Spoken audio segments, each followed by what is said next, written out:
Hello everyone. So in this section of cell biology, we'll look at biophysics, and the topic we are going to discuss today is life based in water. So in this picture, you can see crop circles irrigated by a rotating sprinkler system, and you can see how water defines the barrier of life. So without water, there will be no life. But why? And biophysics is the area of science that will give you the answer.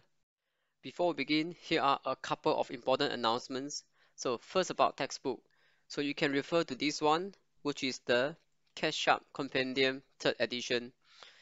And secondly, I want to emphasize that you are not expected to memorize any equations from this course. So what you need to do is to just try to understand them, recognize these formulas and equations, and be able to use them when they are given to you.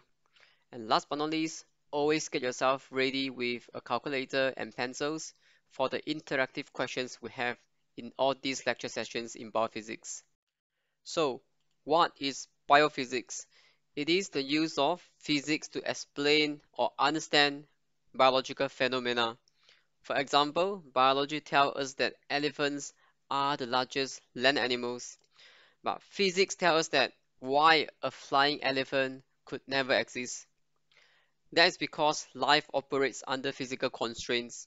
So for instance, for birds to fly, they need to have a very low density, which is at 0.73 gram per mil, coupled with a strong chest muscle and high rate of metabolism, which are not found in elephants.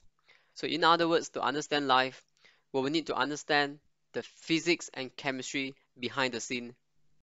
So in this course, you're going to learn some bits of chemistry and physics that control of living forms, such as the biochemical interactions that will guide cellular organization or global constraints that affect organism, metabolism, and physiology.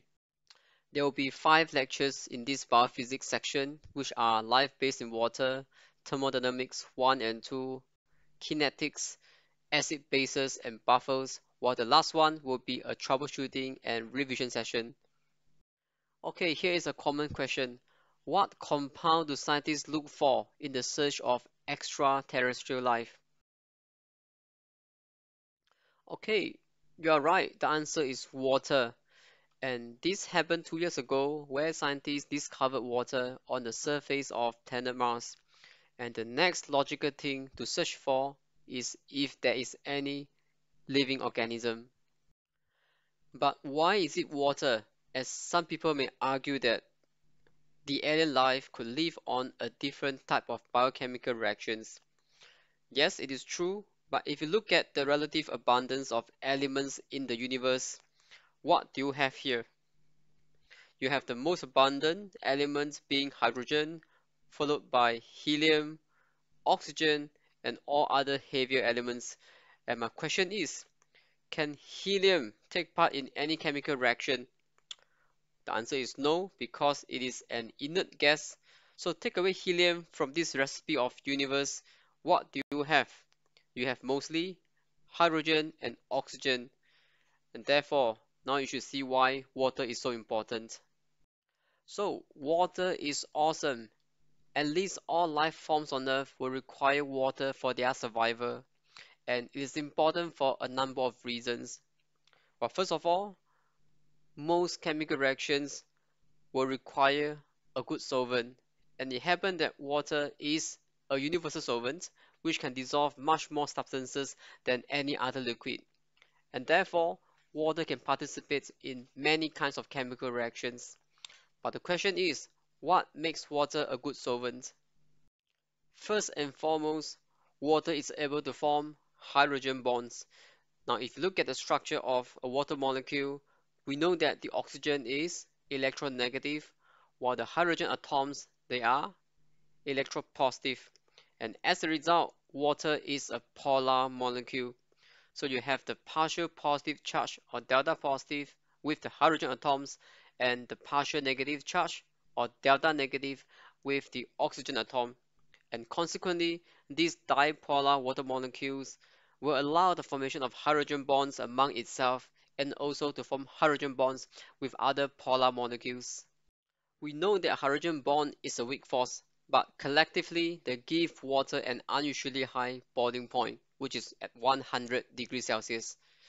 So in this diagram, you have some similar compounds with similar molecular structures, but water appears as an outlier because of its high boiling point.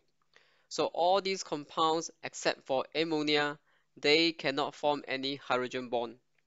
So ammonia, on the other hand, it can only form up to one hydrogen bond per molecule, while for water, it can form up to two hydrogen bonds per molecule, which gives it a high water boiling point. So, but to make water a solvent, we will need it to exist in the liquid state.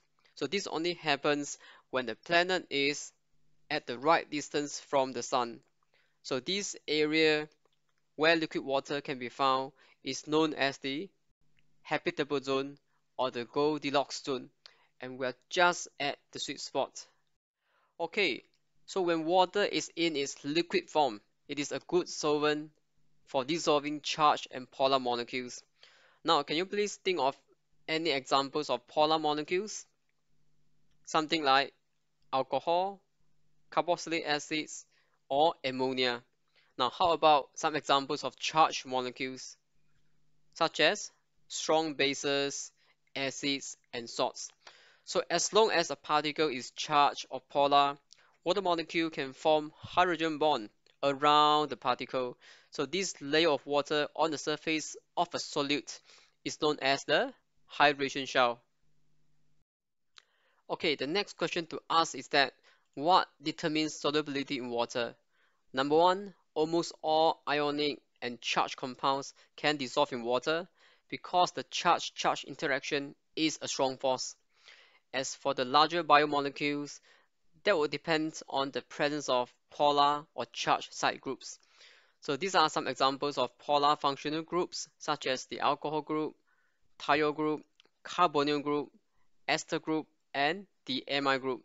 So these are all polar functional groups because they are able to form hydrogen bonds.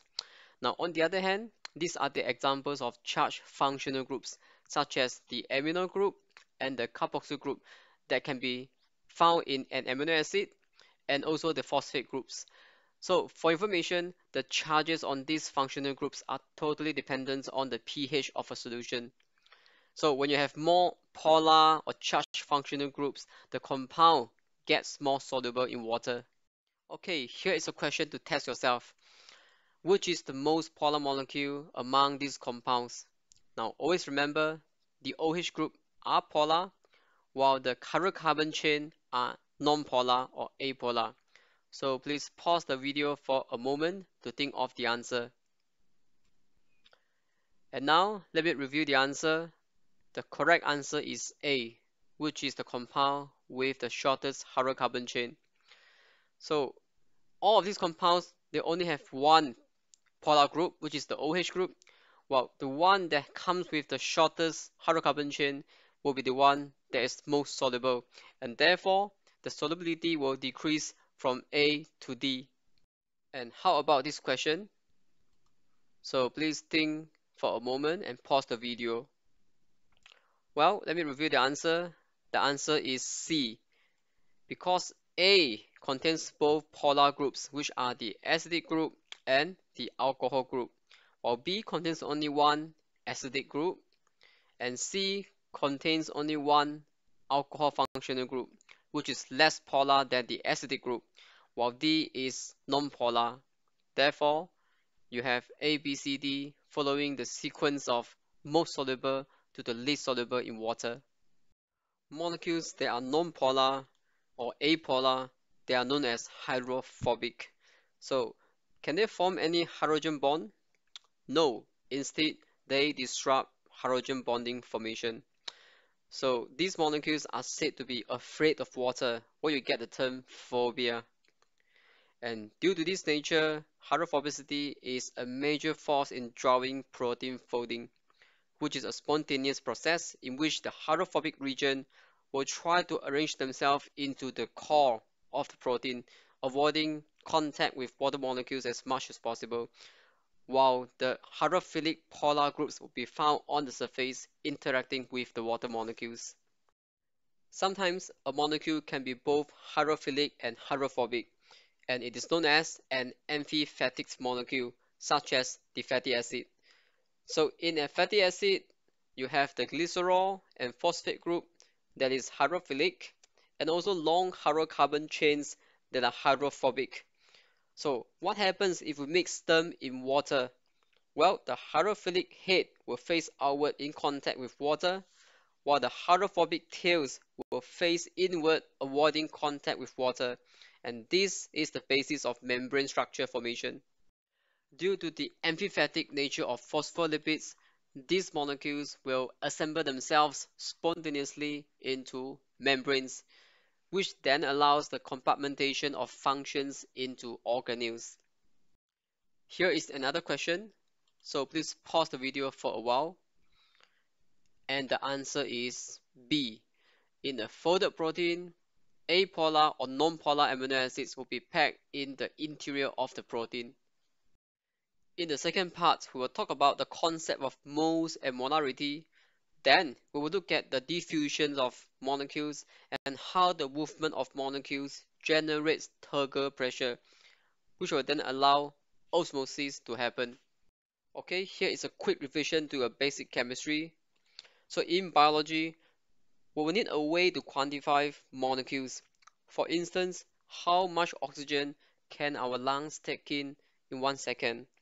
So we need a way of calculation, and to do this, we use a standard system from the IUPAC, which is the mole. So a mole is derived from exactly 12 grams of carbon-12 containing 6.022 times 10 to the power of 23 atoms. So I believe you have learned this before in your high school. So 1 mole contains exactly the same number of atoms or molecules as in 12 grams of carbon-12, and it is a constant known as the Avogadro's number. So all these compounds have 1 mole, which is 6 times 10 to the power of 23 molecules, but they do differ in terms of their weight. 1 mole of oxygen, it weighs 16 grams, for 1 mole of water, 18 grams, and for 1 mole of glucose, it is 180 grams. And that is because they have different molecular mass. So given the mass of a substance divided by its molar mass, we can calculate the number of moles. And the molar mass is defined as the total mass of protons and neutrons in the molecule. So where 1 proton is equal to the mass of 1 neutron, which is equal to 1 gram per mole. Now, how about electrons? They are too small to be significant, and in fact, they are about 1,840 times smaller than a proton and a neutron. So we don't take them into calculation. So for example, we know that an oxygen atom has 8 protons and 8 neutrons, and that gives you 16 gram per mole. And for hydrogen, because it only has 1 proton, that will give you 1 gram per mole. So basically, you will count the number of protons and neutrons, and then you sum them up to find the molar mass. But strictly speaking, what you get are not integers, but some decimal numbers. That's because you have different isotopes for the same element, and so the final molar mass will be an average of those numbers. Okay, here is just one simple example. Now, if you're asked to prepare a saline solution by adding 0.5 moles of NaCl to water, how much salt in grams do you have to add? So, first thing first, you have to count the molecular mass of NaCl, which is going to be 58.45 gram per mole. And then by rearranging this formula, you will know that the mass of salt required is equal to the number of moles, 0.5, divided by the molecular mass, 58.45, and that will give you 29.23 grams.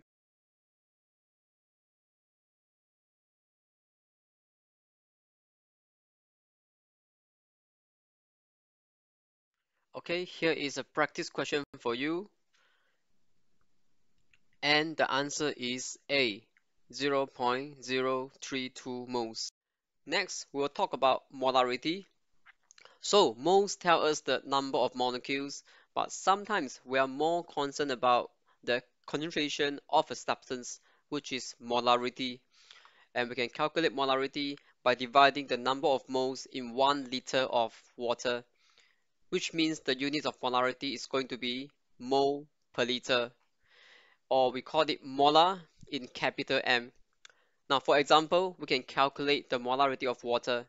So given that the volume of 1 gram of water is 1 ml and the molar mass of water is 18 gram per mole, now we know that in 1 ml of water, there are 1 gram divided by 18 gram per mole, which is 0.0556 mole of water molecules, and that is equivalent to 55.6 molar.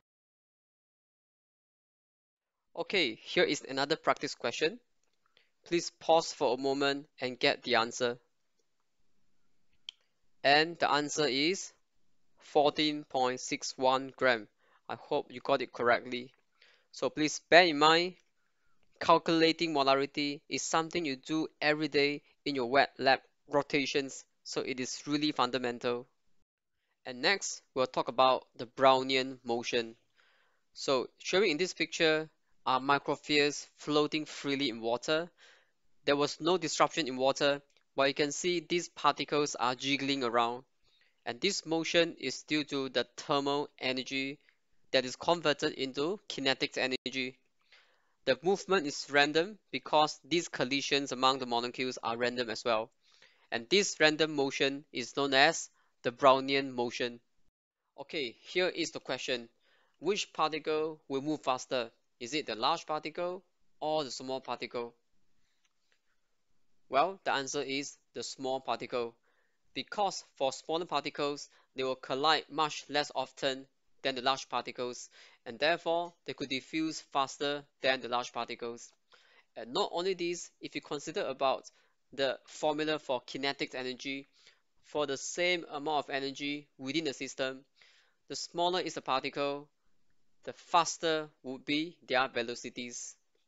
So what Brownian motion does is to drive the process of diffusion. And diffusion is defined as the movement of particles from a region of high concentration to a region of low concentration. Diffusion is a complete random process because it has no sense of direction. So what it does is to fill up any space available until an equilibrium is arrived. For example, if you begin with 100% of bromine gas in a gas jar, you will end up having 50% of air plus 50% of bromine upon equilibrium. Okay, diffusion is important in biology because it drives the passive transport of many solid particles across the membrane. And imagine if this is E. coli swimming around looking for food and there is more glucose outside of the cell than the inside. So under the steady state, which refers to a constant external glucose level C1, as glucose is massively in excess, and a constant internal glucose level C2, as the rate of glucose consumption is equal to the rate of glucose intake, then the net flux of glucose is related to the permeability of the membrane towards glucose and the difference in between C1 and C2. Okay, here is a question to test your understanding. Please pause for a moment. And the answer is C. Urea flows from the cell towards outside. And this is exactly how we get rid of urea, which is a side product of protein metabolism. Okay, now we know that diffusion is a random process, but how long would it take for one particle to move from the left-hand side to the right-hand side?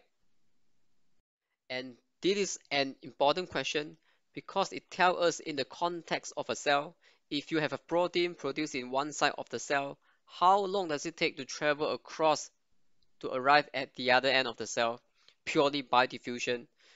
So here is the formula where time scale is equal to r squared divided by 6d, where r is the traverse distance while d is the diffusion coefficient, and the coefficient is a constant depending on the size of the particle. And here let's just assume that the protein has a diffusion coefficient of this value. And it will be interesting for us to see How long does it take for this protein particle to move across E. coli, which is about 1 micrometer long, a HeLa cell, 20 micrometer, or even a neuron that is 1 centimeter long? So by plugging in the values into this formula, you will see that diffusion in E. coli will take up to 0.017 seconds, which is fast. But how about an animal cell such as the HeLa cell? It will take up to 7 seconds. So we can say that diffusion is pretty slow across a typical eukaryotic cell, and that explains why we will need the compartmentation of functions into different organelles such as mitochondria and chloroplasts. And last but not least, how about a neuron? Well, it will take up to 20 days for diffusion to complete. From the calculations we made, we learned that diffusion is efficient over the bacterial distance scale, such as E. coli, but it is not so efficient with eukaryotic cell because it takes some time, while it is totally irrelevant for the neuron. Because can we wait for an impulse for 20 days? No, we can't, and therefore we use action potential instead, which is an electrical signal. In the subsequent section, we will talk about turgor pressure, which is the force that present when we place a barrier or a membrane in diffusion. We know that biological membranes are semi-permeable, meaning that they are permeable to water molecules but strictly impermeable to ions. Why is it so? That's because all ions are hydrophilic while the membrane itself is hydrophobic. Now, what happens when we place a red blood cell in salt water? Well, osmosis happens. Water molecules will flow outside of the cell. But how could we explain such phenomenon? Well, it's quite easy to understand. So in the salt water, there are more chloride and sodium ions outside of the cell, hitting the membrane, than the inside of the cell, hitting the membrane. And therefore, there is a net force acting from the outside. It is like an invisible hand squeezing water out of the cell, causing the red blood cell to shrink. So, how do we measure turgor pressure? It is measured by the total number of ions or solute particles per unit volume, which is also known as the osmolarity. For example, 1 molar of sucrose produces 1 molar of solute particles, and therefore it has an osmolarity of 1 osmolar. And for 1 molar of sodium chloride, it will produce up to 2 molar of solute particles, and therefore it has an osmolarity of 2 osmolar. For sodium sulfate, it's going to be 3, while for trisodium phosphate, the answer is going to be 4 osmolar. It is important for us to know osmolarity because it tells us how a cell will respond in a given solution. In a hypertonic solution, the osmolarity inside of the cell is lower than the osmolarity outside of the cell, so the cell shrinks. In an isotonic solution, you have equal osmolarity inside and outside of the cell, so there is no net movement of water molecules and the cell volume remains constant. While in a hypotonic solution, the osmolarity inside of the cell is higher than the outside, and therefore the cell expands or even bursts. It is always important to know the physiological osmolarity of our body fluid, which is around 300 milliosmolar. And in clinical applications, we always try to reproduce this value by using 0.9% of sodium chloride, which is also known as the normal saline. They are used in your eye drop, ear drop, IV, and so on. So this is just to show you the calculation that how 0.9% of NaCl is equivalent to 300 milliosmolar. First of all, 0.9% of NaCl is equivalent to 0.9 gram in 100 ml of solution, which is 9 gram in 1 liter. That will give you 0.15 mole, and that is equivalent to 150 millimole. And because it will dissociate into sodium and chloride separately, that will give you 300 milliosmolar as the result. Okay, here is another question to test your understanding. Please pause for a moment. And the answer is that the cell will swell up. Why is it so? Because by doing the calculation, you will find that the osmolarity within the cell is higher than the osmolarity outside of the cell. So that is a hypotonic solution and the cell will expand. Okay, one more question for you. And the answer is C. It is an isoosmotic solution or an isotonic solution. So the cell volume remains constant.